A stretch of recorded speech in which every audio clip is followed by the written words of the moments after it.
Всем огромный привет! Меня зовут Света, добро пожаловать на мой канал.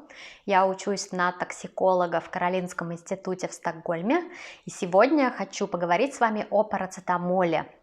Почему большие дозы парацетамола опасны, почему его нельзя мешать с алкоголем и как не угробить свою печень в рекордные сроки. Если вам интересно, продолжайте смотреть.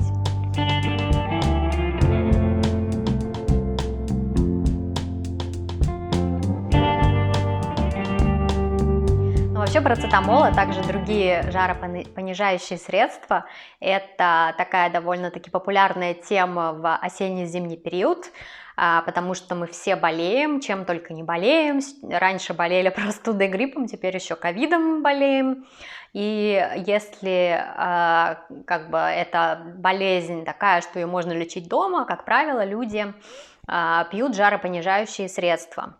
И одно из них – это парацетамол. И особенно в свете последних высказываний некоторых странных лиц, что, дескать, ибупрофен пить при ковиде нельзя, потому что он там что-то делает с иммунитетом, и это очень плохо, но на самом деле это было опровергнуто Всемирной организацией здравоохранения. Они произвели мета-исследования, по-моему, 70 с лишним статей на эту тему и не выявили никакой связи между ковидом и ибупрофеном, никакой отрицательной зависимости, и спокойно можно пить ибупрофен тоже, если хотите снизить температуру или снять болевые ощущения. Но вернемся к парацетамолу. Парацетамол – это тоже хорошее средство жаропонижающее, и его вполне можно пить безопасно в маленьких дозах. Но на самом деле есть два случая, когда парацетамол может стать очень опасным, и на самом деле достаточно легко можно свою печень угробить, так что вам понадобится пересадка, или вы вообще или это может обернуться летальным исходом. Большие дозы, я имею в виду реально большие дозы, когда человек принимает сознательное решение, выпить большую дозу. Не знаю, правда, зачем, потому что это смерть очень мучительная, крайне мучительная и очень долгая, она может длиться 2 недели или даже больше. Или если человек, допустим, в деменции и не помнит, сколько он выпил, и пьет, и пьет, и пьет, и может превысить нормальную дозу и вызвать все эти побочные эффекты. Итак, в каких же случаях парацетамол становится опасен и почему? Первый случай, вы уже, наверное, догадались, это большая доза. Если выпить слишком большую дозу парацетамола, то можно вызвать очень сильное и агрессивное повреждение печени. Почему так происходит? Почему в маленьких дозах ничего, а в больших такой коллапс случается? Потому что есть 2 пути, по которым метаболизуется парацетамол в печени. Метаболизм идет по 2 путям, и один из этих путей, он такой не очень-то большой у него капацитет, но он зато такой более, так сказать, простой. То есть если мы приняли маленькую дозу парацетамола, то метаболизм идет по этому первому безопасному пути.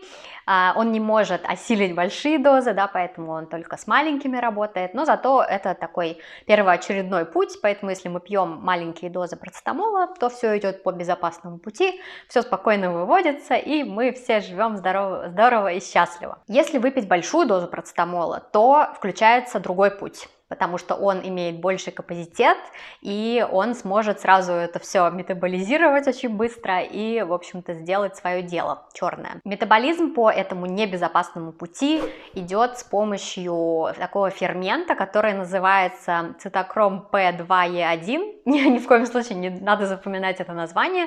Этот фермент расщепляет парацетамол и создает из него токсичное вещество, которое оно является свободным радикалом и начинает атаковать все клетки печени, которые попадаются ему на пути, и повреждение печени может быть очень массивным. И второй случай, когда можно себя довести до отказа печени, это если мешать парацетамол с алкоголем, и особенно если выпить парацетамол во время похмелья.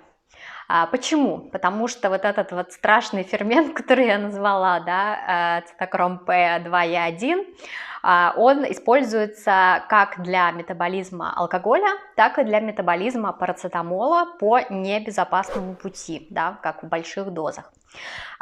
И что мы имеем, если мы выпили алкоголь, да, и особенно на следующий день, когда у нас похмелье, например, да, большое количество этого фермента в печени, потому что он нужен для того, чтобы вывести алкоголь из организма. Если в этот момент мы выпиваем парацетамол, особенно большую дозу, но даже можно и с маленькой дозы повредить печень, безопасный путь, он не обязательно будет активизирован. Почему? Потому что есть свободный вот этот фермент, да, который нужен был для метаболизма алкоголя, его выработалось много, теперь в печени его переизбыток, и он спокойно может пойти и начать перерабатывать еще и парацетамол. А как результат, да, вот этого метаболизма, как мы помним, потому что это небезопасный путь, образуются токсичные вещества, свободные радикалы и повреждается печень. То есть в случае, когда мы пьем парацетамол во время похмелья, нам даже не нужна большая доза, чтобы вызвать повреждение печени. Естественно, здесь есть другие факторы, да, если у вас уже повреждена печень, то вы более восприимчивы к этому токсичному эффекту. Или если вы выпили побольше дозу, чем надо было бы, да, то, конечно, риск возрастает еще больше. Но в любом случае запомните, что с алкоголем парацетамол мешать нельзя, потому что все вот эти вот плохие эффекты парацетамола, которые вы бы не получили, выпив просто так его в маленькую дозу без алкоголя, вы получаете, выпив его с алкоголем, сразу в увеличенном масштабе. Напишите в комментариях, пьете ли вы парацетамол и знали ли вы, что его нельзя мешать с алкоголем. Спасибо, что посмотрели это видео, надеюсь, оно вам было полезным, надеюсь, оно получилось не очень длинным, мне очень хотелось его сделать таким компактненьким. И желаю вам всем здоровья, не болеть никакими противными болезнями и разумно подходить к потреблению алкоголя во время лечения. Лучше всего, конечно, никакие лекарства с алкоголем не мешать на всякий случай. Если вам понравилось это видео, поставьте лайк, подписывайтесь на мой канал, а мы увидимся с вами в следующий раз. Пока!